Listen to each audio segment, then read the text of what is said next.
चलो good morning everyone. Good morning sir. देखो physical का अपना नेक्स्ट चैप्टर है केमिकल काइनेटिक्स। ठीक है, ये स्टार्ट करना है। चैप्टर छोटा सा है, सिंपल भी है, बस अगर नहीं पढ़ोगे या थोड़ा प्रैक्टिस नहीं करोगे तो टफ लगेगा, क्योंकि इसमें रेट लॉ वहीं फंस जाओगे। फर्स्ट ऑर्डर, जीरो ऑर्डर ये नाम आएंगे ना, वहीं धरे रह जाओगे। हाफ लाइफ ये ऐसे नाम आएंगे थोड़े, तो वहाँ पे फिर तुमको लगेगा क्या पूछा है। थोड़ा रेडियो एक्टिविटी पढ़ा है ना फिजिक्स में, 12th में, मॉडर्न में न्यूक्लियाई, तो थोड़ा बहुत न्यूक्लियाई जैसा ही है केमिकल काइनेटिक्स। कुछ क्वेश्चन इसके उसके इसमें थोड़े आते हैं।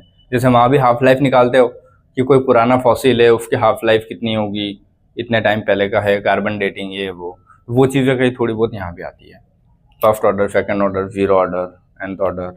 ठीक है, तो इससे 2-3 टाइप के क्वेश्चन के आने के ज़्यादा चांस रहते हैं। पहले मैं कंटेंट बता देता हूँ, पढ़ना कैसे है, चैप्टर में है क्या।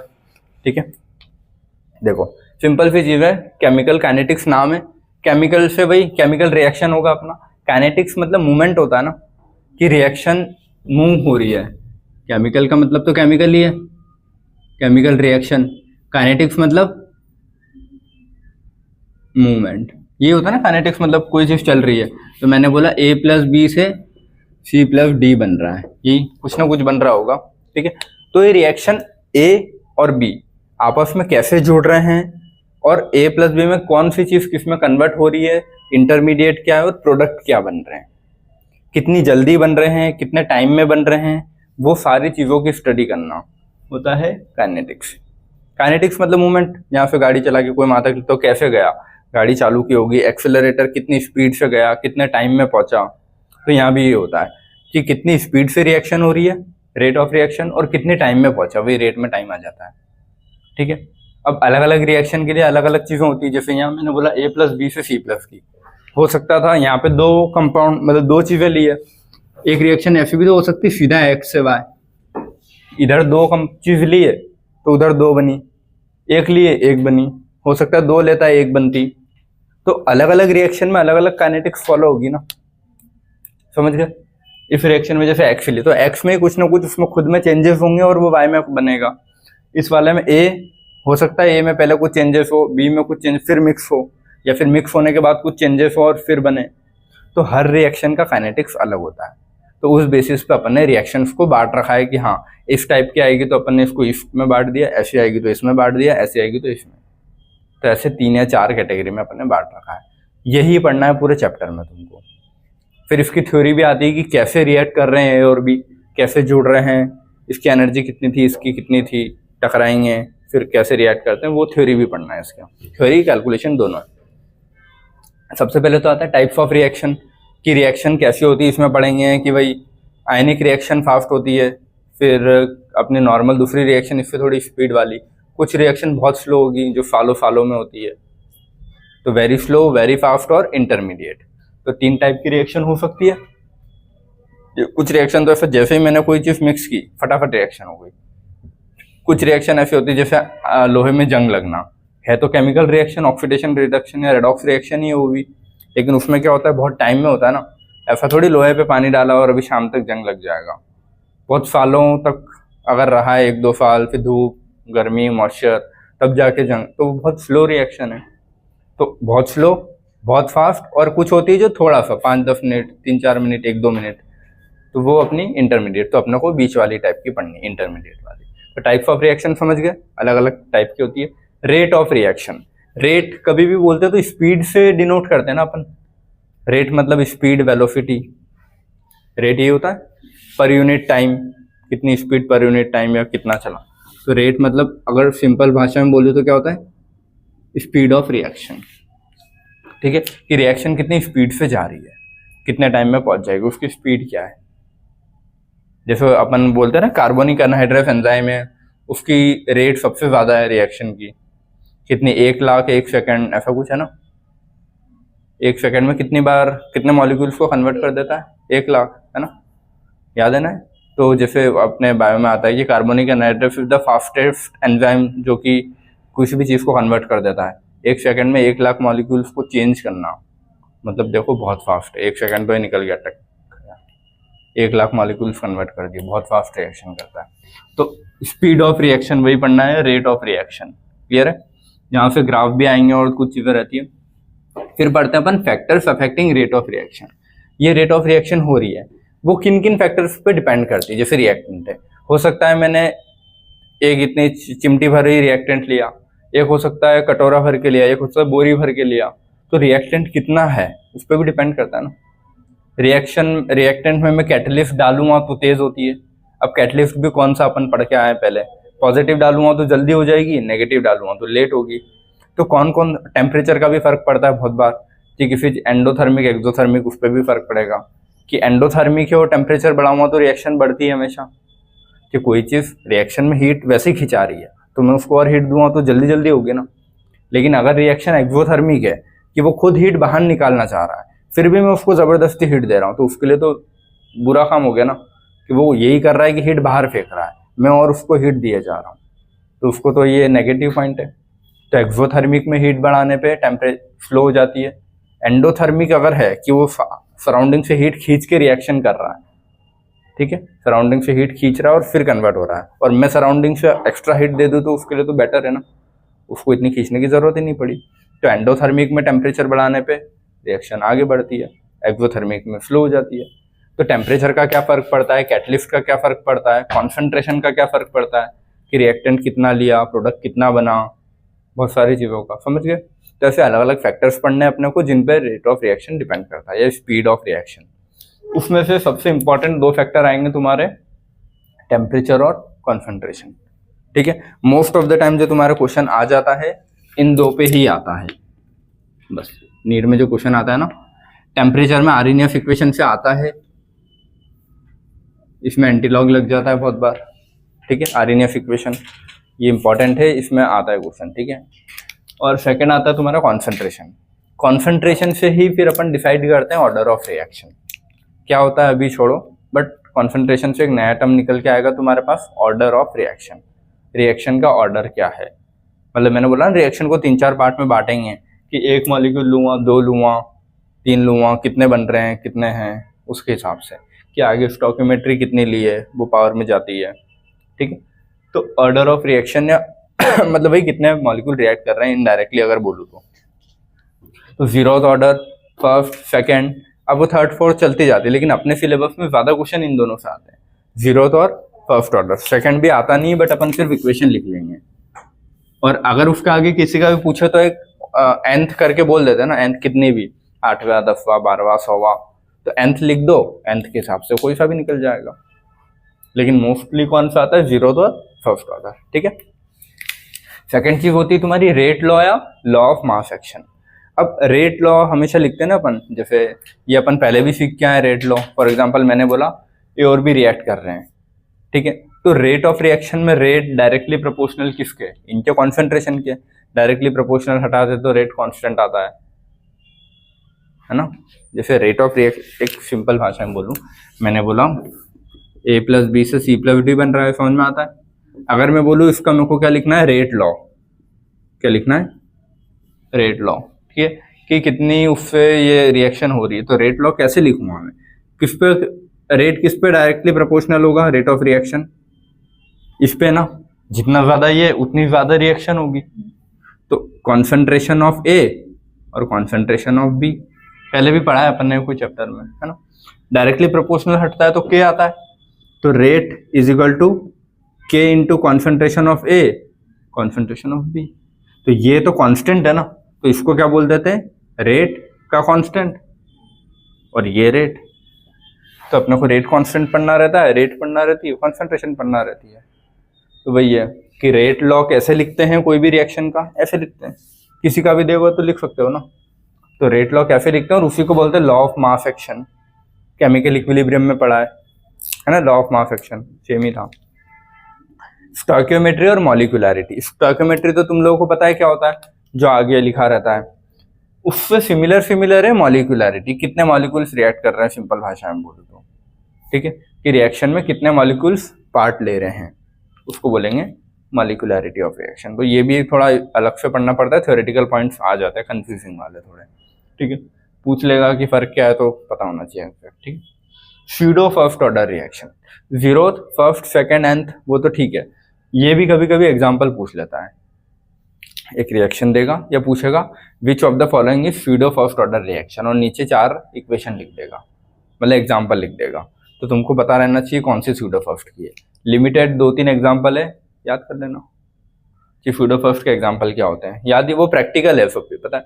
ये जितनी लिखी ना जीरोथ फर्स्ट, ये सब प्रैक्टिकल अप्रोचेस है। वो तो फॉर्मूला अपन लगा के पता करते हैं, लेकिन अगर एग्जैक्ट कोई बोले कि किस ऑर्डर की रिएक्शन है तो प्रैक्टिकली निकाला जाता है, प्रैक्टिकली लैब में निकालते हैं कौन सा है, और ये फिर अपन फार्मूला बेस्ड उसको सॉल्व करते हैं।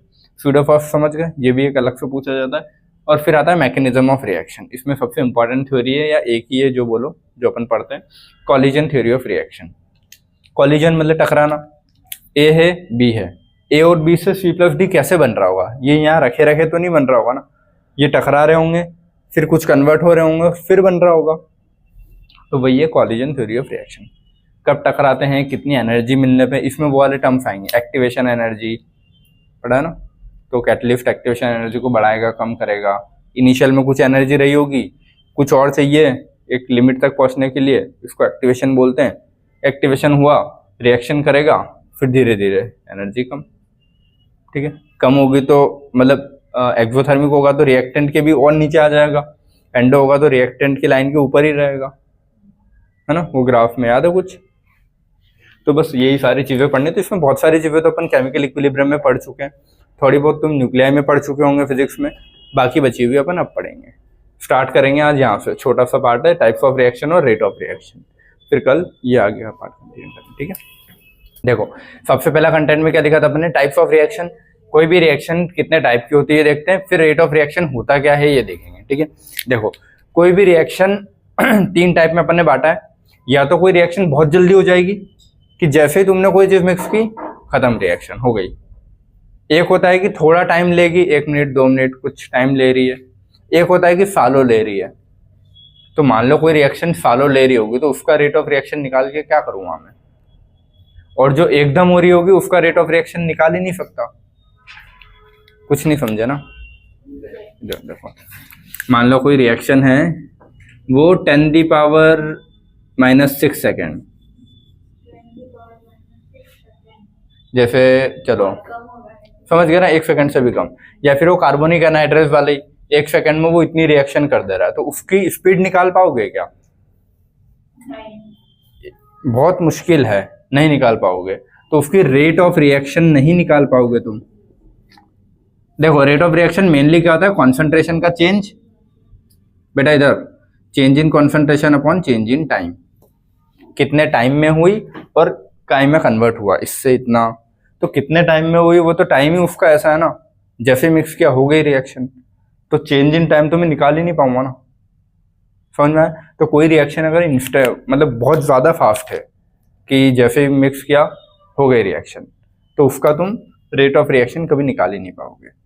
जैसे कि आयनिक रिएक्शन, आयनिक रिएक्शन बहुत फास्ट होती है क्योंकि उनमें बॉन्ड तोड़ना नहीं पड़ता ना।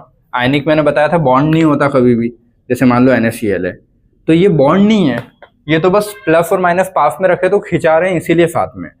तो इन रिएक्शन को होने के लिए बॉन्ड थोड़ी ना तोड़ना है, बस अलग होना है, ठीक है। लेकिन मान लो अगर कोई ऐसी रिएक्शन है जैसे कि, चलो इसको हटा दो, कुछ एग्जांपल लिया है कि हाँ चलो N2, ये N2 + 3H2 that will give 2NH3, अपना अमोनिया वाला। तो इसमें तो मेरे को पहले 3 बॉन्ड तोड़ने पड़ेंगे, तो 3 बॉन्ड तोड़ने में एनर्जी लगेगी। फिर H2 के भी 2 बॉन्ड तोड़ने पड़ेंगे, उसमें एनर्जी। फिर N और H को मिक्स करना पड़ेगा, तो उसमें बॉन्ड फॉर्मेशन में एनर्जी रिलीज। समझ में आया क्या बोल रहा हूँ मैं? तो इन वालों में तो कोई बॉन्ड ही नहीं तोड़ना था ना, तो बॉन्ड नहीं तोड़ना तो टाइम लगेगा क्या? ये तो बहुत जल्दी पहले से बॉन्ड टूटे हुए हैं, सिर्फ जोड़ना है एक दूसरे से। जैसे मान लो A + B- है और इधर X + Y- है, तो मुझे सिर्फ जोड़ना ही तो है कि प्लस को माइनस से जोड़ दूंगा, इस प्लस को इस माइनस से जोड़ दूंगा, बहुत जल्दी हो जाएगी रिएक्शन। लेकिन अगर यहाँ पे ऐसा करना है मेरे को, N2 + 3H2 that will give 2NH3, तो पहले N2 के बॉन्ड तोड़ने पड़ेंगे, 3 बॉन्ड होते हैं। H2 में 3H है तो ऐसे 3H के बॉन्ड तोड़ने पड़ेंगे, पहले बॉन्ड टूटेंगे, फिर वो बॉन्ड जुड़ के अमोनिया बनेगा। तो इसमें थोड़ा सा टाइम लगेगा, ऐसा भी नहीं कि बहुत ज़्यादा, लेकिन थोड़ा तो लगेगा ना। तो आयनिक में बिल्कुल टाइम नहीं लगता, तो इसीलिए इसका रेट ऑफ रिएक्शन नहीं निकाल सकते, ठीक। ये कौन सी नॉर्मल, कुछ टाइम लगेगा, 1 मिनट 2 मिनट कुछ, ठीक है, कुछ टाइम लगेगा इसमें। तो इस वाले का रेट ऑफ रिएक्शन निकाल सकते हैं, यही अपने को पढ़ना है। कुछ रिएक्शन ऐसी होती है जो सालों लगाएगी, जैसे रफ्टिंग ऑफ आयरन, लोहे में जंग लगना, ठीक है, 1 साल 2 साल 3 साल 5 साल 10 साल में जंग लगेगा, ठीक है। तो जब इतने टाइम में जंग लग रहा है तो उसकी रेट ऑफ रिएक्शन निकाल के क्या करूँगा मैं, कॉपी में पढ़ने के लिए थोड़ी ना ये कर रहे हैं क्या। जैसे मान लो आज मैंने लोहे पे पानी डाल के या थोड़ा बाहर रख दिया उसको, 2 साल में जंग लग रही है, तो 2 साल बाद में उसकी रेट लिखूंगा कि इसमें अब चेंज आया है इतने टाइम बाद, क्या करूँगा उसका, कॉपी में लिख के तो कुछ मतलब नहीं। अगर कोई रिएक्शन करवा रहे हैं, कोई चीज़ पढ़ रहे हैं, तो उसका प्रैक्टिकल फैक्ट्री में कुछ अप्रोच होगा कि कुछ काम आ रहा होगा, इसीलिए कर रहे हैं। लोहे में जंग लगना क्या ही काम आएगा मेरे को, मतलब उसके रेट ऑफ रिएक्शन निकालने का कोई मतलब नहीं है, समझ गए चीज़। अब वो ये मत बोलना कि ये काम आ जाएगा कि ठीक है इतने टाइम में जंग लग रहा है तो उसके ऊपर पेंट करेंगे तो लेट जंग लगेगा, वो सब हटा दो लेकिन अपने को कोई काम नहीं उससे, समझ गए। तो 3 टाइप की रिएक्शन होती है तुम्हारी, वेरी फास्ट या इंस्टेंटेनियस रिएक्शन। इंस्टेंटेनियस वर्ड का मतलब पता है, उसी टाइम, जिसमें टाइम ना हो, उसी इंस्टेंट पे, ठीक है। मैंने बोला 1 से 10, लेकिन 4 अगर बोला है तो 4 फिक्स कर दिया ना मैंने, तो इंस्टेंट पे। 6 बोला है तो 6 फिक्स कर दिया उसी टाइम पे, जैसे मैंने बोला है 3:11 और 10 सेकेंड पे, तो फिक्स कर दिया कि ये फिक्स टाइम, तो उसको बोलते हैं इंस्टेंट, इंस्टेंटेनियस। तो कभी भी ये नाम आएगा ना आपसे इंस्टेंटेनियस रिएक्शन, मतलब एक पर्टिकुलर टाइम पे उस रिएक्शन में क्या हो रहा है। मैं बोल रहा हूँ 10 मिनट लग रहे हैं ए से बी में कन्वर्ट होने में, कितना टाइम लग रहा है 10 मिनट, तो 10 मिनट का पूरा एवरेज निकालूंगा तो उसको बोलते हैं एवरेज रेट ऑफ रिएक्शन। लेकिन अगर मैं बोलूँ 10 मिनट में तीसरे मिनट के कुछ सेकंड ले लूँ, 15 सेकंड, तीसरे मिनट के 15 सेकंड पे रिएक्शन कहाँ तक पहुंची, उस टाइम पे रेट क्या है, उस टाइम पे स्पीड क्या है, तो क्या बोलूँगा इंस्टेंटेनियस, ठीक है। तो वेरी फास्ट में गैप नहीं मिलेगा ना मुझे, जैसे ही रिएक्शन हो उसी टाइम हो गई वो, तो वेरी फास्ट को इंस्टेंटेनियस रिएक्शन बोलते हैं। मोस्टली कौन होती है, आयनिक रिएक्शन, जैसे Na और ये वाला। तो इसमें कुछ है नहीं ना, Na+ और Cl- बिना बॉन्ड के, यहाँ क्या होता है no bond, ionic bond is no bond बोला था। और AgNO3 भी Ag+, NO3-, तो बस प्लस माइनस आपस में जुड़ जाएंगे। तो कितने टाइम लगा उसमें, बहुत कम, तो बहुत कम टाइम लग रहा है, तो इसका कुछ एक टाइम का गैप नहीं आ रहा ना। अपना रेट ऑफ रिएक्शन क्या बोलता है, change in concentration upon change in time, तो चेंज इन टाइम तो हुआ ही नहीं ना, इंस्टेंट है ये तो इसका रेट ऑफ रिएक्शन नहीं निकाल सकते, ठीक है। कभी पूछ ले तो ध्यान रखना है। Very slow reaction, rusting of iron, takes years to complete. Rusting of iron is rate of reaction practically not determined. निकाल सकते हैं लेकिन क्यों निकालूं, मतलब प्रैक्टिकली तुम अगर सोचने जाओगे कि मैं इंतजार करूंगा क्या, अभी मैंने रिएक्शन शुरू की है, पानी डाल के जो मॉइस्चर डाला, ठीक है, या नमी में बाहर रख दी, अब मैं इंतजार कर रहा हूँ 1 2 साल 3 साल 4 साल 10 साल तक कि कब इसमें जंग लगे और मैं लिखूं कॉपी में, तो प्रैक्टिकली क्या ही मतलब इसका। तो वही लिखा है कि rate of reaction practically not determined, ठीक है, नॉट यूजफुल, कोई काम का भी नहीं है। मॉडरेट मतलब एवरेज, ये फ्लो रिएक्शन बोलते हैं। ये वेरी स्लो, वो मॉडरेट या फ्लो, अपना को यही वाली पढ़नी है।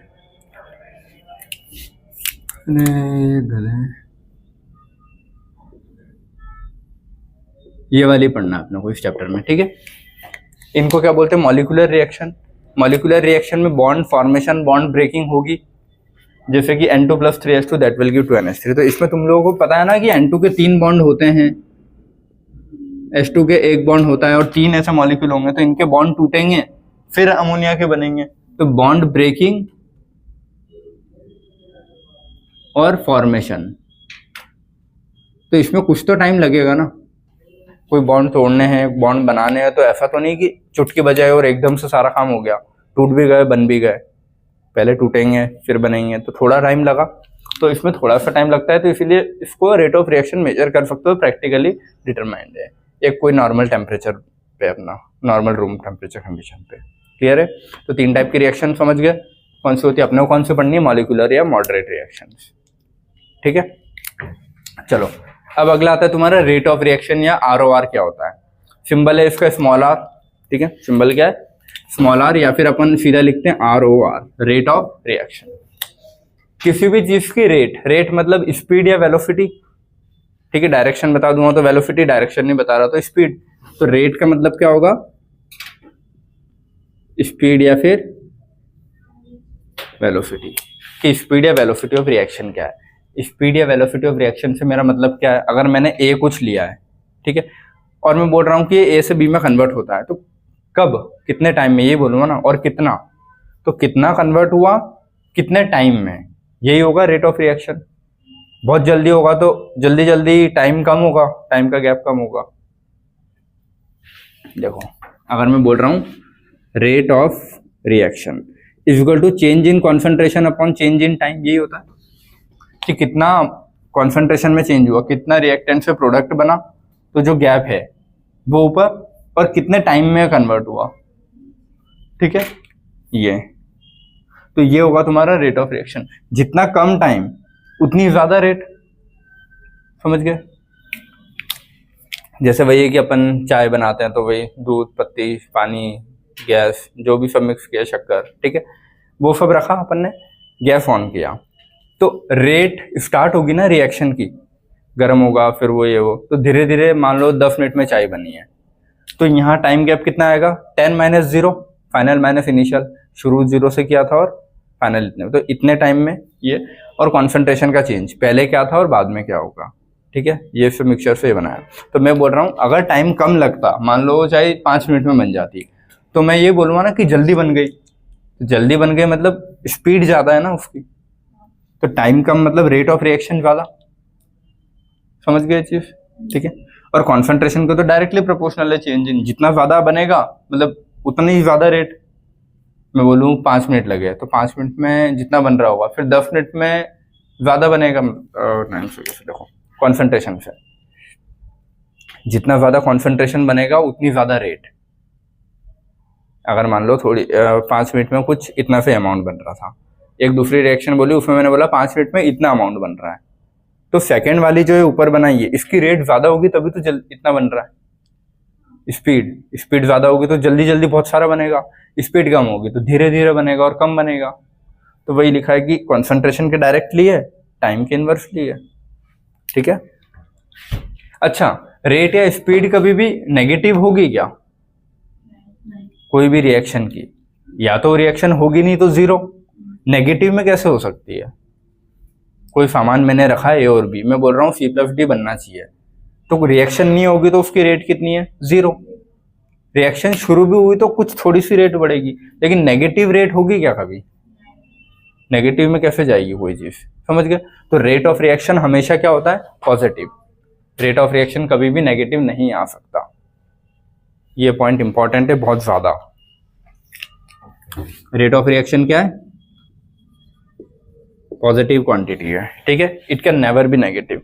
स्पीड या rate can never be negative, possible ही नहीं कि स्पीड या रेट को तुम नेगेटिव में।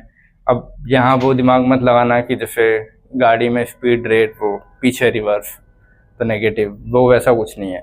वो फिर ऐसा है कि बैक साइड फॉरवर्ड हो गया, वो कहीं भी जाए रेट, रिएक्शन तो हो रही है ना, अब वो इधर जाए इधर जाए इधर जाए इधर जाए, तो रेट तो हमेशा पॉजिटिव है। डायरेक्शन से मत नहीं देखते अपन देखते बस काम कर रहा है कि नहीं, काम करना शुरू किया तो पॉजिटिव, नहीं काम कर रहा है तो 0।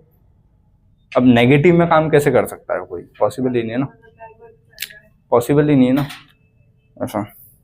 अगर मैं बोलता हूँ ऐसा कुछ हो रहा है, तुम जैसे अगर ये सोचो कि ए से बी बन रहा है तो फॉरवर्ड रिएक्शन, बी से ए बन रहा है तो बैकवर्ड, तो इसको ये नहीं बोलोगे कि नेगेटिव रेट ऑफ रिएक्शन, ये इसमें कन्वर्ट हो रहा है तो इसका पॉजिटिव हो गया ना, हाँ, और ये इसका पॉजिटिव है, तो तुम ये नहीं करना कि रेट हमेशा इधर से शुरू होती है, अगर इधर आ रही तो इसकी रेट हुई ना, वो तो उधर जा रही तो इसकी रेट हुई। तो किसी की भी रेट, अगर ए की रेट फ्रंट है, बी की रेट बैकवर्ड में, ये है बस, लेकिन होगी तो पॉजिटिव ही ना, समझ गए चीज। तो change in concentration of reactant, या तो रिएक्टेंट या प्रोडक्ट, ये से ये भी बन सकता है, रिवर्सिबल होगी तो ये से ये भी बन सकता है। तो change in the concentration of reactant and product with respect to time, कि टाइम के साथ, अच्छा ये तो रिवर्सिबल का कंडीशन हो गया, लेकिन टाइम के साथ मान लो इनिशियल, वही अपन बोलते हैं ना, इनिशियल ये कितना था 1, ये कितना था 0, तो इनिशियल ये पूरा है, ये 0, ये हो सकता है टाइम के साथ मैंने बोला 1 माइनस एक्स टूटा, ये एक्स बना। तो वही है कि टाइम के साथ रिएक्टेंट में क्या चेंज हो रहा है और टाइम के साथ प्रोडक्ट में क्या चेंज हो रहा है। तो ये जो चेंजेस हैं यही क्या होता है तुम्हारा, ऊपर लिखते हो change in concentration of reactant, या फिर क्या बोलूँ change in concentration of product. एक ही बात है ना, दोनों एक साथ क्यों लिखूंगा, जितना ये उसमें कन्वर्ट होगा एक ही। देखो ये अगर एक्स टूटा है तो ये एक्स ही बनेगा, तो मैं या तो इसका एक्स लिखूं या इसका लिखूं, ऊपर दोनों एक साथ नहीं लिखूंगा ना। तो change in concentration of reactant लिखूंगा कि रिएक्टेंट में कितना चेंज आया, तो जो रिएक्टेंट में चेंज आया होगा वही तो प्रोडक्ट बनेगा, समझ गए। तो change in concentration of reactant या फिर change in concentration of product. Reactant बनता है तो उसमें क्या लिखते हैं, माइनस। प्रोडक्ट रिएक्टेंट कम होता है तो उसमें क्या लिखते हैं, माइनस। प्रोडक्ट बनता है तो उसमें क्या लिखते हैं, पॉजिटिव। अब यहां से एक और डाउट क्रिएट हुआ होगा, पता है, चलो ये आगे मैंने जो प्लस माइनस दोनों लगाया है, ठीक है। Time upon time taken in change, उस चेंज में कितना टाइम लग रहा है, 5 मिनट लगे, 10 मिनट लगे, कितना गैप लग रहा है, ठीक है। अब देखो मैंने अभी क्या बोला एक चीज, अच्छा यूनिट क्या होगी, कॉन्सेंट्रेशन मतलब मोलरिटी ना,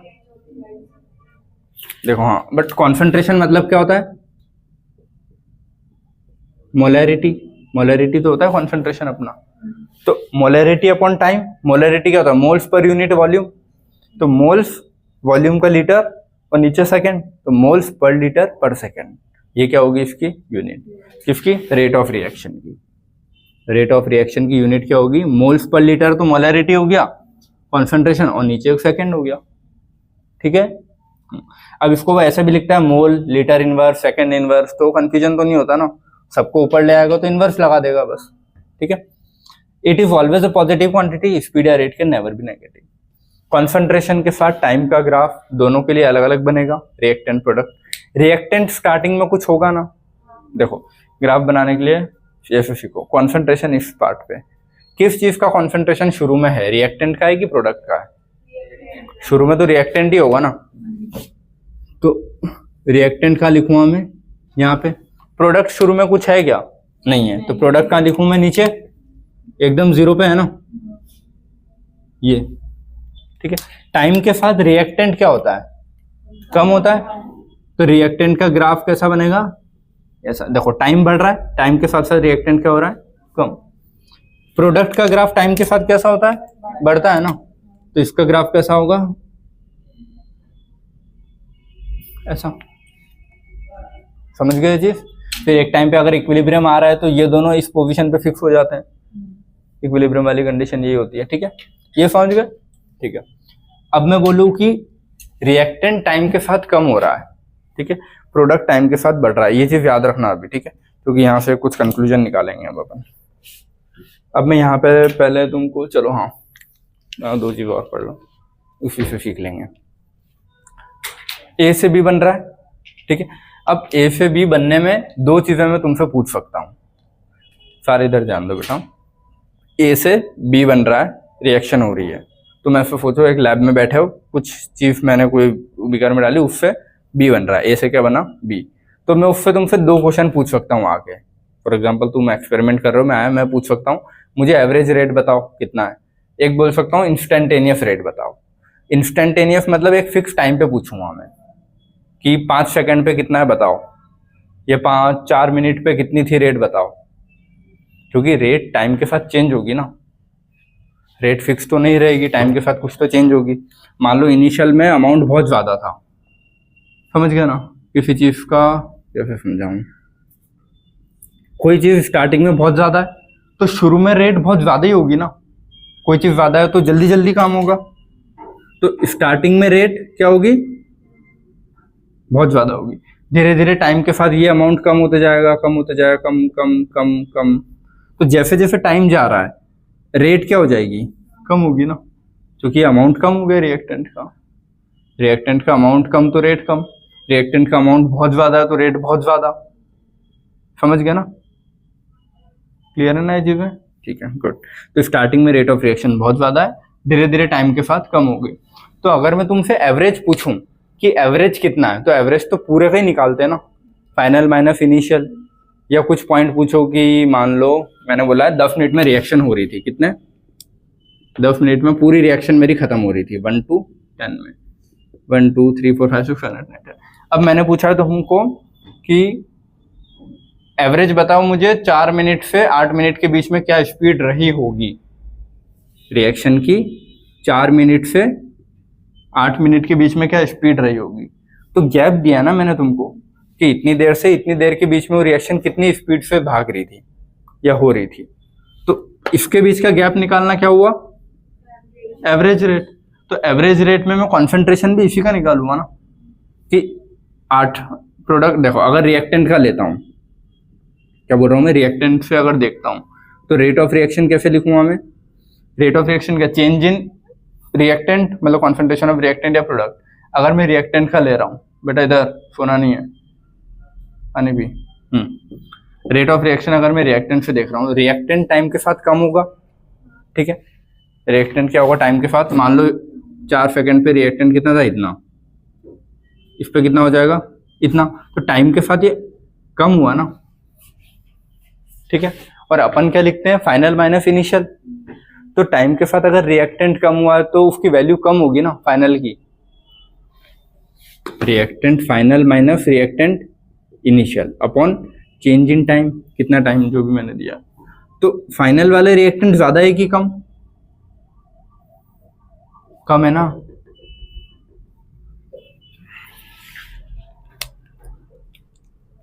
महान बच्चों सुनो, 4 से 8 सेकंड तक, ठीक है। 4 पे रिएक्टेंट ज्यादा दिखेगा कि 8 पे, 4 पे यार। रिएक्टेंट तो टाइम के साथ कम होगा ना, शुरू में बहुत था, धीरे धीरे खत्म होते जा रहा है, तब प्रोडक्ट बन रहा है ना। तो अगर मैं रिएक्टेंट की बात करूं तो वो तो टाइम के साथ कम हो रहा है, तो रिएक्टेंट टाइम के साथ कम होता है, प्रोडक्ट टाइम के साथ बढ़ता है। अगर मैं रिएक्टेंट से रेट लिख रहा हूं, दोनों से लिख के बताता हूं, रिएक्टेंट से मैं क्या लिख रहा हूं, रेट ऑफ रिएक्शन। तो रिएक्टेंट से रेट कैसे लिखूंगा, final minus initial upon change in time, जो भी टाइम मैंने बोला है तुमको, ये समझ में आया। रेट ऑफ रिएक्शन हमेशा कैसे होनी चाहिए, पॉजिटिव, फाइनल आंसर पॉजिटिव आना चाहिए। लेकिन क्या यहाँ पे पॉजिटिव आएगा अभी, क्योंकि फाइनल तो कम वैल्यू है ना, कम है मतलब मैं बोलूँ इसकी वैल्यू 3 ही बची है, और इनिशियल में बोल रहा हूँ कि 7 से शुरू हुआ था, तो ये तो नेगेटिव आ जाएगा, ठीक है। कितना, -4 आ जाएगा। और टाइम तो कभी नेगेटिव होगा नहीं, तो वो तो जो भी मान लो 5 सेकंड 10 सेकंड जो भी गैप लिया होगा, तो ये रेट ऑफ रिएक्शन क्या आ गई मेरी, माइनस में आ गई। तो मैं नहीं चाहता ना माइनस में आए, मैंने क्या बोला, रेट ऑफ रिएक्शन हमेशा कैसे होनी चाहिए, पॉजिटिव। तो जब भी रिएक्टेंट की रेट ऑफ रिएक्शन लिखते हैं, आगे क्या लगाते हैं, माइनस। तो एक माइनस पहले से लगा दिया ताकि इसका माइनस और ये माइनस क्या हो जाए, प्लस। और ये माइनस क्यों लगाते हैं, क्योंकि रिएक्टेंट टाइम के साथ कम होता है, समझ गए। रिएक्टेंट टाइम के साथ कम होता है तो क्या लगाते हैं, माइनस। अगर यही चीज मैं प्रोडक्ट की लिखूं कि प्रोडक्ट से लिखना चाहूं, तो ये भी फाइनल माइनस इनिशियल, तो प्रोडक्ट फाइनल ज्यादा होगा कि कम, ज्यादा ही होगा ना, क्योंकि फाइनल प्रोडक्ट ज्यादा ही बनेगा। तो इधर अब मैं बोल रहा हूँ कि चलो 8 बना, इनिशियली प्रोडक्ट कुछ भी नहीं था या थोड़ा बहुत भी अगर मानू तो 2 मान लो, और चेंज इन टाइम तो पॉजिटिव होगा, तो यहाँ पे क्या आएगा, +6/t। तो ये आंसर, हाँ ठीक है। अगर इसमें माइनस लगा दूंगा तो फिर गड़बड़ हो जाएगा ना, तो इसमें नहीं लगाते हैं। क्यों नहीं लगाते हैं, ऐसा बोलते हैं कि प्रोडक्ट बन रहा है तो आगे प्लस लगाते हैं, रिएक्टेंट कम हो रहा है तो आगे माइनस लगाते हैं। या फिर ऐसा बोलो, रिएक्टेंट कम होता है टाइम के साथ तो उसमें क्या लगाते हैं, कम हो रहा है तो माइनस, प्रोडक्ट बढ़ता है टाइम के साथ तो आगे क्या लगाते हैं, प्लस। फिर इनकी जो वैल्यू हो वो रख देना एग्जैक्ट। यहाँ पे मुझे पता है कि इसकी वैल्यू कम इसकी ज्यादा, तो आंसर माइनस में आएगा, माइनस माइनस प्लस हो जाएगा, तो फाइनल मेरी आर ओ आर पॉजिटिव ही आएगी। यहाँ पे आगे प्लस है, इनका गैप भी प्लस ही आएगा, तो प्लस प्लस प्लस, तो फाइनल रेट भी मेरी क्या आएगी, प्लस ही आएगी। समझ गए चीज। तो रेट ऑफ रिएक्शन हमेशा कैसी होगी, तो रेट समझ में आया क्या होता है। तो मैंने जो पॉइंट लिखा है ना, it is always a positive quantity, समझ में आया। रेट कभी भी नेगेटिव नहीं हो सकती। लेकिन यहाँ पे जो 2 सिंबल लगाए प्लस माइनस, ये किसके लिए लगाए, प्लस लगाया है किसके लिए, प्रोडक्ट के लिए। अगर प्रोडक्ट होगा तो प्लस लिखोगे, माइनस किसके लिए लगाए, रिएक्टेंट के लिए। अगर यहाँ रिएक्टेंट लिखूंगा तो क्या लगाता हूँ, माइनस, प्रोडक्ट लिखता हूँ तो क्या लगाता हूँ प्लस, तो इसीलिए मैंने आगे लगाया। तो तुम हाँ ये चीज देखो, अब इतना कॉमन सेंस लगा लेना, ये मत बोलना कि यहाँ भी प्लस लगाऊं यहाँ भी माइनस। या तो मैं ये नहीं लिखूं और रिएक्टेंट का लिखूं तो change in concentration of reactant में आगे माइनस लगा दूंगा, प्रोडक्ट का लिखना है तो आगे प्लस लगा के change in concentration of product. तो मैं या तो यहाँ से गायब करूँ या यहाँ से, समझ गए? ठीक है, रेट ऑफ रिएक्शन समझ में आया ना अच्छे से, प्लस माइनस में कंफ्यूजन तो नहीं होगा, फाइनल आंसर पॉजिटिव ही आएगा। ठीक है, चलो ये मिटा दो, अब ये चीज मैं ऊपर लिखता हूँ अच्छे से। अच्छा ये तो मैंने गैप वाला पूछा तुमसे, अगर यही चीज मैं बोलूँ कि एक इंस्टेंट पे बताओ, जैसे मैंने अभी क्या पूछा था 4 से 8 के बीच में बताओ कितनी स्पीड है, जब रिएक्शन 4 से 8 पे पहुंची तो इसके बीच में एवरेज स्पीड कितनी रही होगी। क्योंकि देखो यार, मान लो यहाँ से अगर मैं मेरे घर तक गाड़ी चला के जा रहा हूँ तो कोई ऐसा तो नहीं कि जैसे गाड़ी चालू की एकदम से 40 पे चालू की थी और जहां रोकूंगा 40 पे रोकूंगा, शुरू की तो 0 से धीरे आई होगी, ट्रैफिक नहीं होगा तो स्पीड बढ़ाऊंगा, ट्रैफिक आ गया तो स्पीड कम, तो कुछ कम ज्यादा होगा ना। तो रिएक्शन की रेट भी कम ज्यादा होती रहेगी, क्योंकि इसका अमाउंट कम हो रहा है ना रिएक्टेंट का अमाउंट कम होते जाएगा तो रेट पे भी तो फर्क पड़ेगा उसकी स्पीड पे। तो अगर मैं बोल रहा हूँ कि 4 से 8 के बीच में स्पीड बताओ तो स्पीड भी तो थोड़ी कम हो रही होगी, तो मुझे एक एवरेज स्पीड चाहिए कि एवरेज कितनी है। तो एवरेज कब पूछता है, जब गैप देता है। लेकिन इंस्टेंटेनियस अगर पूछे कि उस टाइम पे बताओ, मुझे सिर्फ 5 सेकंड पे बताओ कितनी स्पीड थी, तो 5 सेकंड पे जो होगी वो बताओगे। ठीक है, और उसको चलो ये हो गया रेट ऑफ रिएक्शन। इंस्टेंटेनियस वाली कैसे लिखेंगे, या तो रिएक्टेंट या प्रोडक्ट उस पर्टिकुलर इंस्टेंट पे तो उसको डी, स्मॉल डी करके बोल देते हैं, और इसमें डेल्टा बोलते हैं। डेल्टा मतलब चेंज, स्मॉल डी मतलब फिक्स टाइम।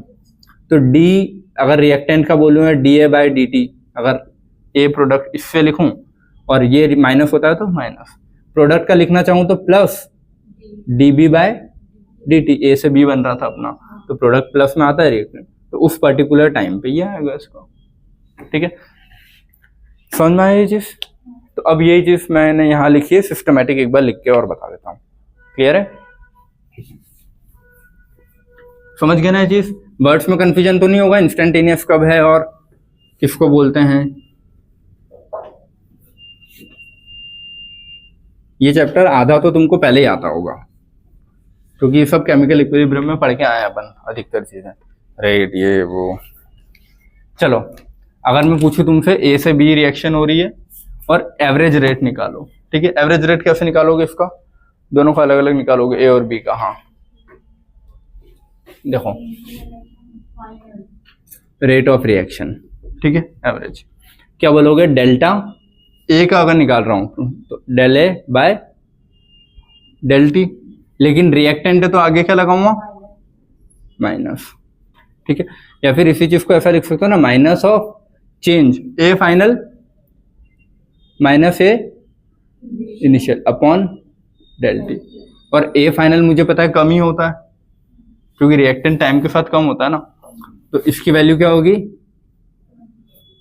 लेस वैल्यू, इसकी वैल्यू क्या होगी, मोर वैल्यू। तो ये आंसर जो आएगा मेरा माइनस ऑफ, माइनस में आएगा ना, अपॉन टाइम, तो फाइनल मेरा क्या आ जाएगा, पॉजिटिव अपॉन टाइम। समझ गए क्या लिखा? अगर यही चीज में ए के लिए बोला था ना, यही चीज मैं तुमको बोलूं बी से बताओ मेरे को रेट ऑफ रिएक्शन, ठीक है, किसी से भी बताओ आंसर सेम ही आता है।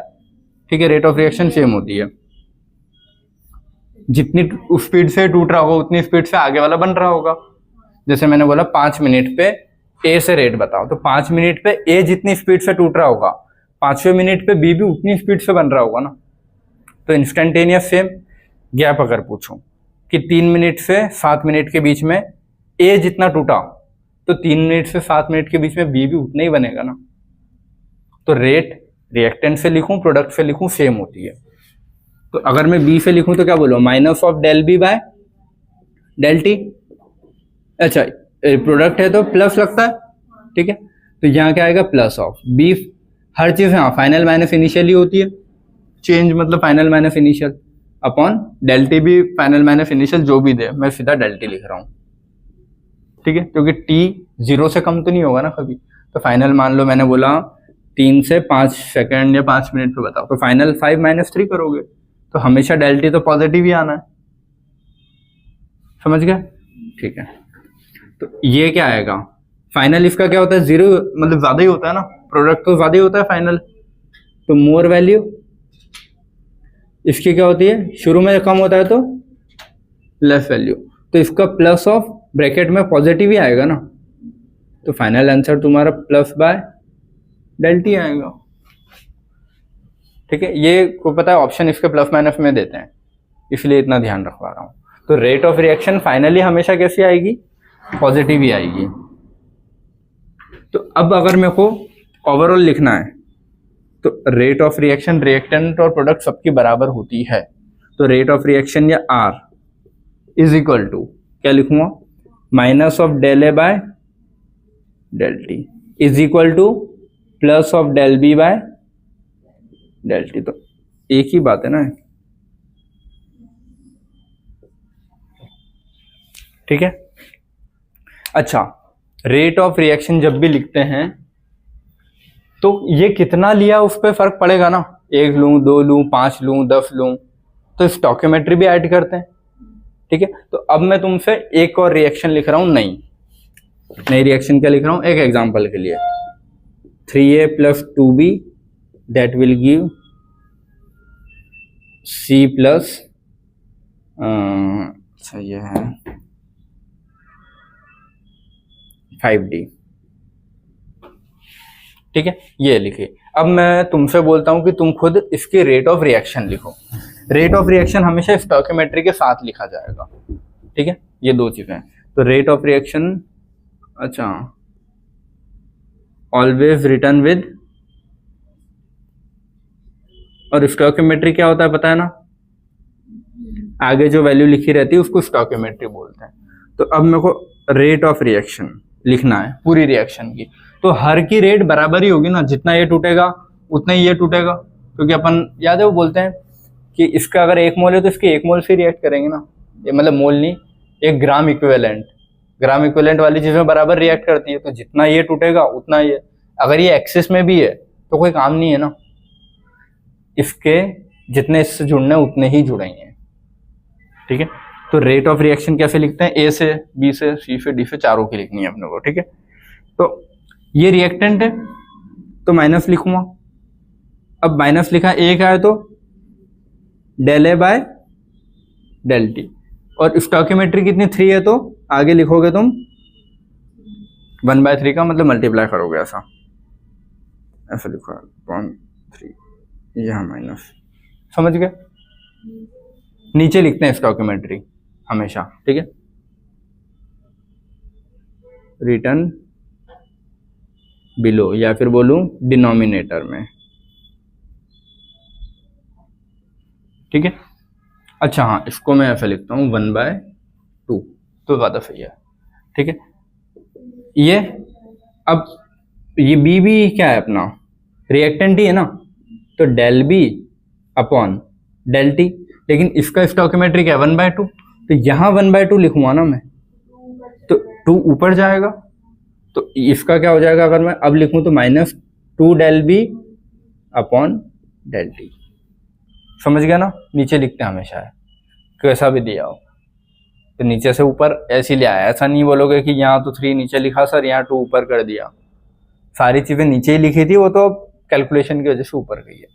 सी का लिखूं, अब सी में क्या है, प्लस होगा ना, प्रोडक्ट है तो उसका del C by del T, यहाँ कुछ नहीं है तो नीचे 1 लिखो, नहीं लिखो फर्क नहीं पड़ता, बट 1 है तो 1 लिख दिया मैंने। डी भी बन रहा है ना, तो del D by del T, और यहाँ कितना है 5, तो 5, तो तुम्हारी रेट ऑफ रिएक्शन किसी की भी मैच करोगे बराबर है, A is equal to B is equal to C is equal to D. तो rate of reaction is equal to A is equal to B is equal to C is equal to D. सबकी rate of reaction क्या होती है, same, but with stoichiometry. ठीक है, अब इसमें 2 चीजें और नहीं आती है, वो बोलते हैं कि कितना A टूट रहा है, कितना B टूट रहा है, कितना C बन रहा है। तो फिर वहां से नए टर्म्स आते हैं। ये क्या है, रेट ऑफ रिएक्शन, पूरी रिएक्शन का ओवरऑल लिखा है ये। ओवरऑल रिएक्शन सब पे बराबर ही डिपेंड करेगी ना, जितने टूटेंगे उतने बनेंगे और दोनों बराबर उससे टूटेंगे। ऐसा तो नहीं कि ए ज्यादा टूटेगा और बी कम टूटेगा, दोनों बराबर टूटेंगे तभी बराबर बनेंगे। ठीक है, तो A is equal to B is equal to C is equal to D. अगर यहाँ पे अब वो नई चीजें जो नए टर्म्स आते हैं तुम लोगों के पास, वो अगले बोर्ड पे करेंगे, बट सुन लो। Rate of dissociation of A, rate of dissociation of B, rate of association of C, rate of association of D. तो जब भी रेट ऑफ इंडिविजुअल किसी की लिखेंगे उसमें स्टोइकियोमेट्री नहीं लिखते हैं, समझ गए? ओवरऑल वाली में स्टोइकियोमेट्री लिखते हैं, इंडिविजुअल वाली में स्टोइकियोमेट्री नहीं लिखते हैं। क्लियर है? तो वो अभी अगले बोर्ड पे अपन लिखते हैं। ये हुआ तुम्हारा इधर वाला पार्ट, समझ गए? एवरेज। इंस्टेंटेनियस अगर मुझे लिखना हो इस ए से इस बी का, ठीक है, तो इंस्टेंटेनियस भी लिख सकता हूं ना मैं। ये एवरेज वाला था ना, समझ गए चीज? अब क्या बोल रहा हूं, इंस्टेंट, एक पर्टिकुलर इंस्टेंट पे। तो इसके लिए अगर रेट ऑफ रिएक्शन लिखना है मेरे को, तो ए का अगर लिखूं तो क्या लिखूंगा, minus of D A by D T. D मतलब वेरी स्मॉल, वेरी स्मॉल मतलब पर्टिकुलर इंस्टेंट पे, एक फिक्स टाइम पे, कि इस टाइम पे बताओ मेरे को, 5वें सेकेंड पे ही बताओ बस, ना उसके पहले ना उसके बाद। ठीक है, जैसे यहां से अगर मैं गया थोड़ा आगे तो मैं बोलूंगा ट्रूबा के गेट से जस्ट जब मैं पास हुआ तो मेरी स्पीड कितनी थी, उसके पहले कितनी से आ रहा था, बाद में कितनी से गया, मुझे मतलब नहीं है। गेट के जस्ट नीचे से जब निकला ट्रूबा के तो मेरी कितनी स्पीड थी वो बताओ। तो एक पर्टिकुलर इंस्टेंट पे स्पीड पूछता है कि मान लो 15 मिनट में रिएक्शन हो रही है, तो 8वें मिनट पे कितनी स्पीड है रिएक्शन की, तो वो होता है इंस्टेंटेनियस। ठीक है, एक फिक्स टाइम पे कितनी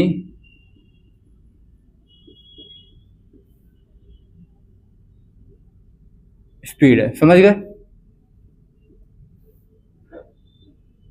क्लियर है? अब यही अगर मुझे बी के लिए लिखना हो तो कैसे लिखेंगे? अच्छा, इसमें माइनस तो नहीं लिखूंगा ना, a2 माइनस a1, क्योंकि वो चेंज थोड़ी ना है। चेंज होता तो मैंने चेंज किया था। ये तो एक फिक्स टाइम पे है ना, कि 5वें सेकंड पे a कितना है, तो जितना होगा उतना लिखोगे। तो इसमें चेंज थोड़ी ना लिखते हैं। डी मतलब वेरी स्मॉल होता है वो, है ना, एक फिक्स इंस्टेंट पे। और बी का लिखूं तो क्या लिखूंगा, बनेगा जितना बना अपॉन डी टी।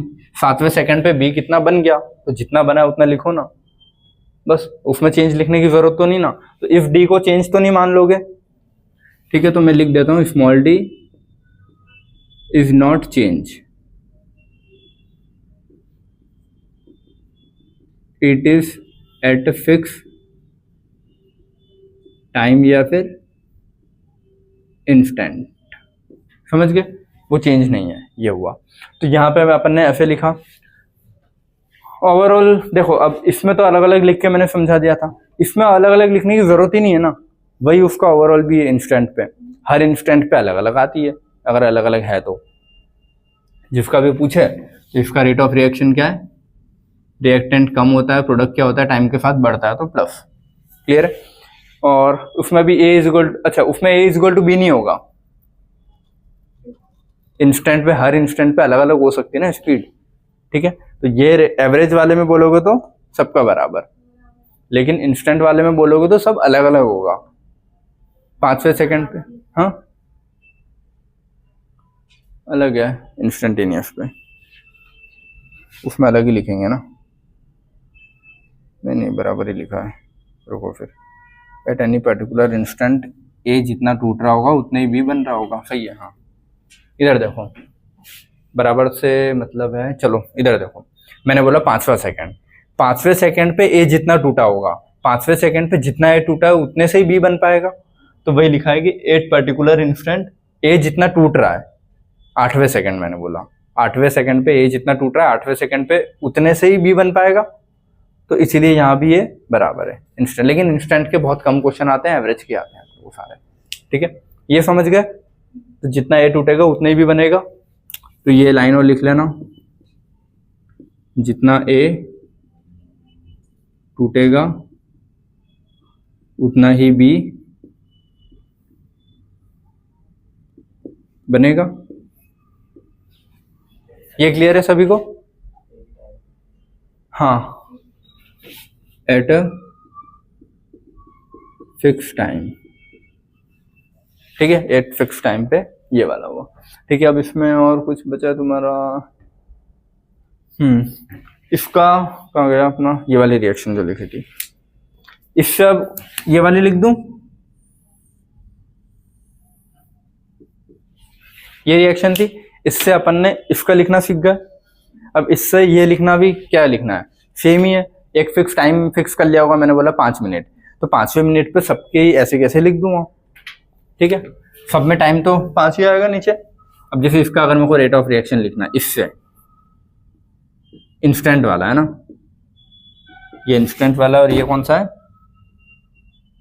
एवरेज वाला, ठीक है। तो इंस्टेंट वाले में ए कितना है, माइनस में लिखूं, माइनस ऑफ डी ए लिखूंगा ना एक पर्टिकुलर इंस्टेंट पे, अपॉन नीचे क्या लिखूंगा 3 डी टी, सेम ही है, इज इक्वल टू बी के लिए माइनस लगाऊंगा D B upon D T, लेकिन 1/2 है ना, तो नीचे 1/2 लिखूं, अब वो ऊपर तुम ले जा सकते हो ना, ठीक है, is equal to plus of D C upon D T, इसमें कुछ है नहीं है तो 1 लिख देता हूं, plus of D D upon D T, इसमें कुछ है 5 है तो नीचे 5 लिखा,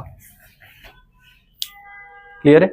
तो इंस्टेंट वाली भी बराबर होगी अगर लिखना है तो, रेट ऑफ रिएक्शन इंस्टेंटेनियस मतलब at fix time, A is equal to B is equal to C is equal to D with stoichiometry, वो भी विद स्टोइकियोमेट्री है ना।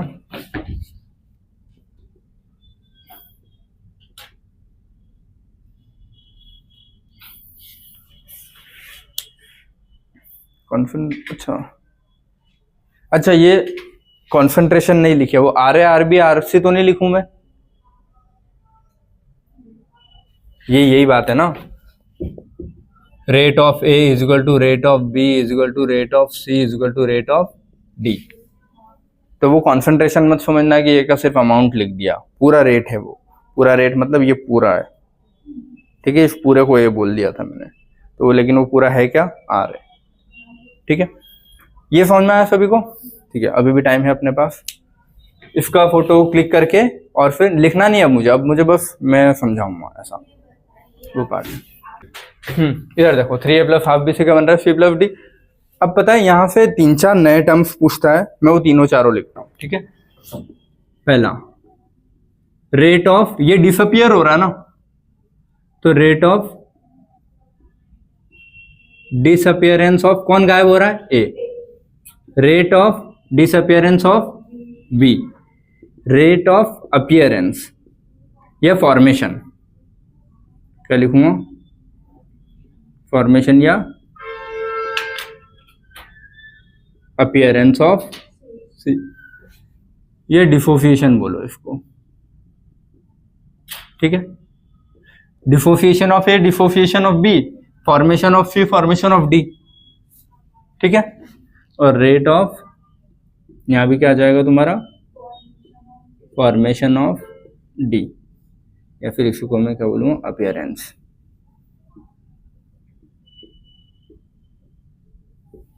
समझ में आए।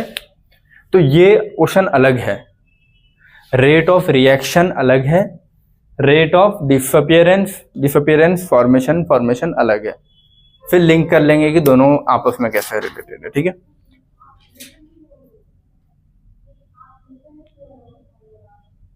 चलो हाँ, रेट ऑफ डिसअपियरेंस ऑफ ए कितने से गायब हो रहा है, तो ए के गायब होने की जो रेट है ना, वो कैसे लिखेंगे अपन, minus delta A upon delta T, यहां पे स्टोइकियोमेट्री नहीं लिखते, ठीक है।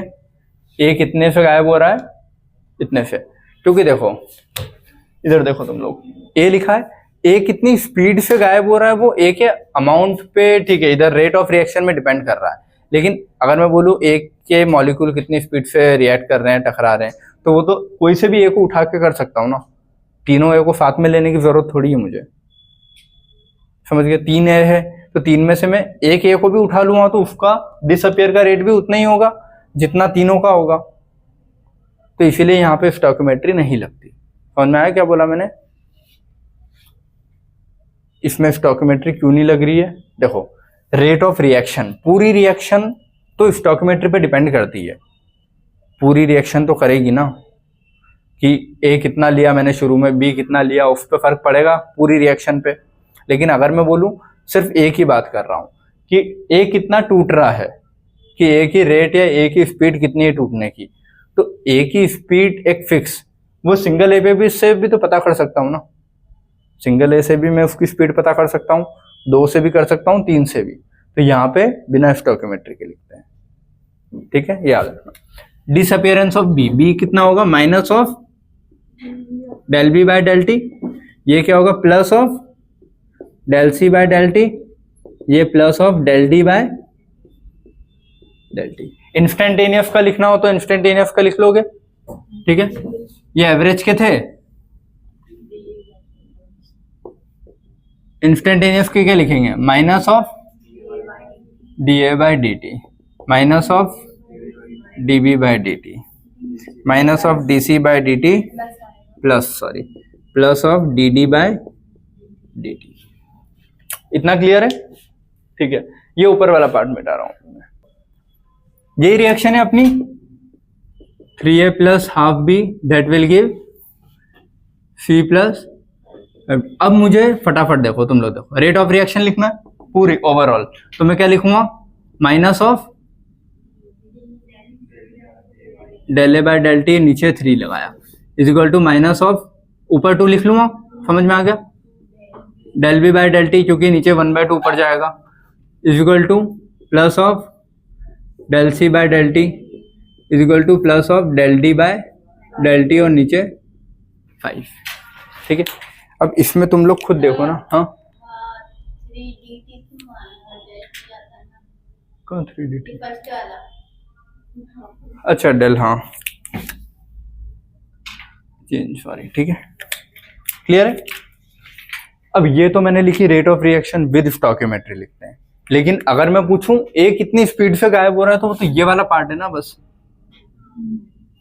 बी कितने से गायब हो रहा है तो मतलब यहाँ -4 यहाँ 2 लगा दूं, ये।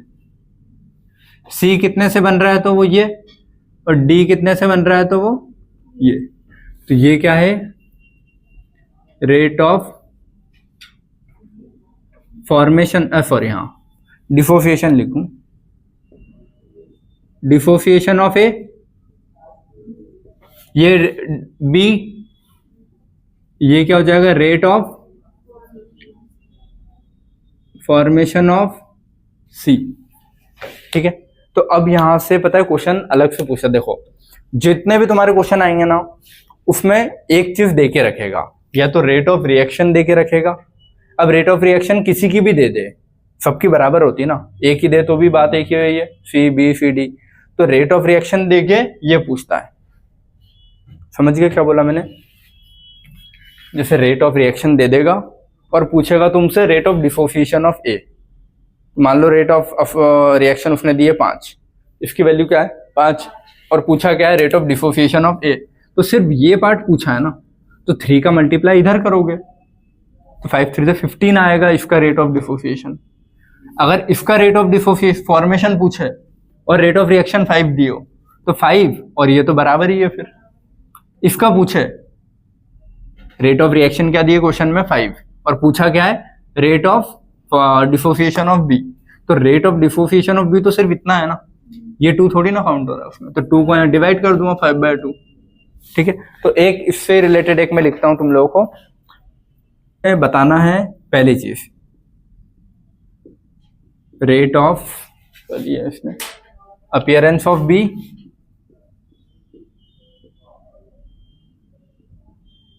और रेट ऑफ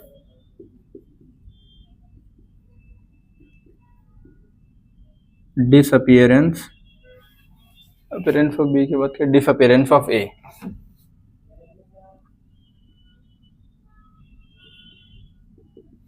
ये rate of appearance of B और रेट ऑफ डिसअपीयरेंस ऑफ ए।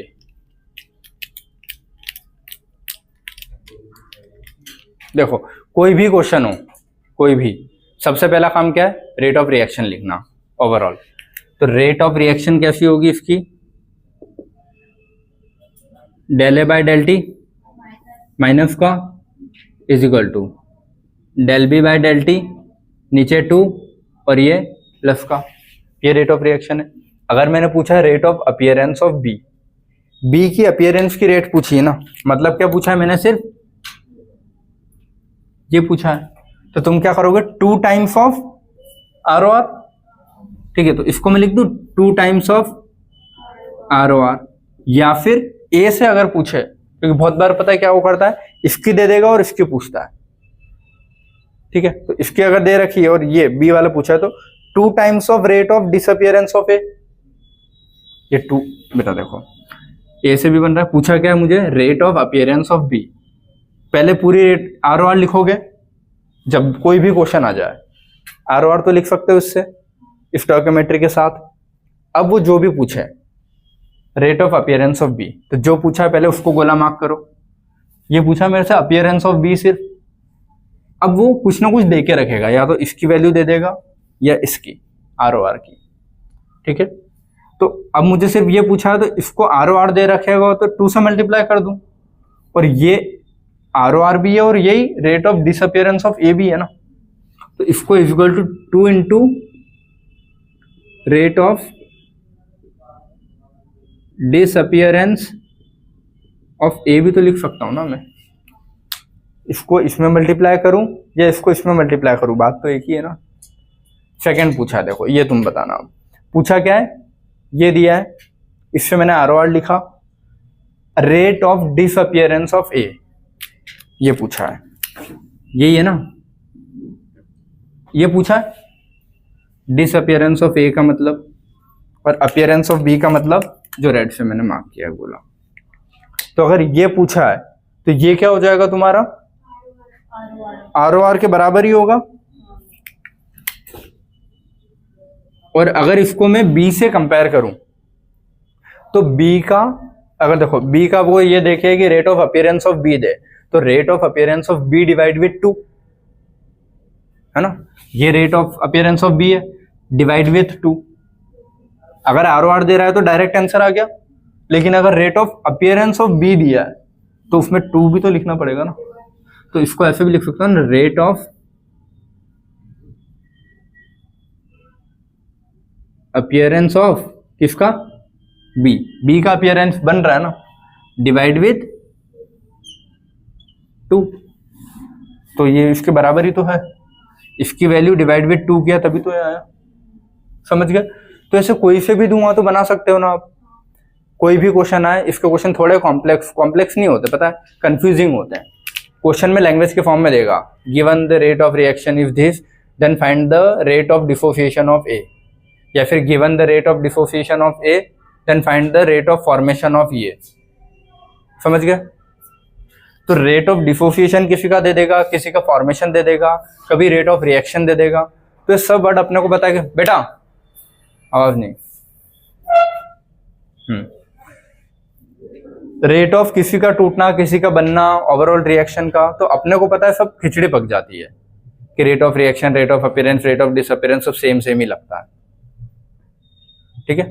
अपने को क्या लगेगा, सबके सब सेम सेम दिखेगा कि ये टूटना है, इसका बनना, लेकिन तुम क्या करोगे, कोई भी क्वेश्चन देगा, पहले आर ओ आर से स्टोइकियोमेट्री के साथ पूरा लिखोगे, फिर ये जो चीज सिखाई है ना, ये याद रह जाएगी कि वो अगर ऐसे फिक्स वर्ड यूज कर रहा है कि rate of formation of C, disappearance of A, dissociation of A, तो जो चीज दी है उसको गोला मार्क करके उसकी वैल्यू लिखोगे पहले कि ये गिवन है, फिर पूछ क्या रहा है उसको गोला मार्क करो, तो जो पूछ रहा है उसको वहीं रखो, बाकी सारी चीजें शिफ्ट कर लो, तो तुम्हारा आंसर सही आएगा।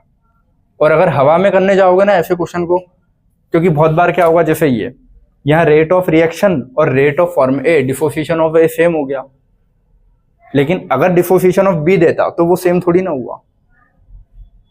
रेट ऑफ रिएक्शन देके rate of disappearance of A पूछता तो सेम आंसर है, लेकिन रेट ऑफ रिएक्शन देके rate of appearance of B पूछता तो आंसर अलग आ जाता ना।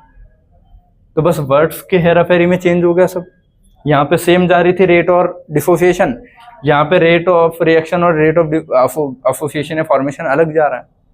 तो कुछ में कुछ जैसे ए बी सी डी में से किसी में सेम मिल जाएगा, किसी में अलग मिलेगा, तो क्वेश्चन गलत बहुत होते हैं यहाँ से। तो सिंबल के साथ सारी वैल्यूज रखोगे, ये सिंबल के साथ कैप्चर्ड है ना। डिसोसिएशन वर्ड का मतलब ही है माइनस, डिसोसिएशन वर्ड का मतलब ही माइनस, एसोसिएशन या फॉर्मेशन वर्ड का मतलब ही है प्लस।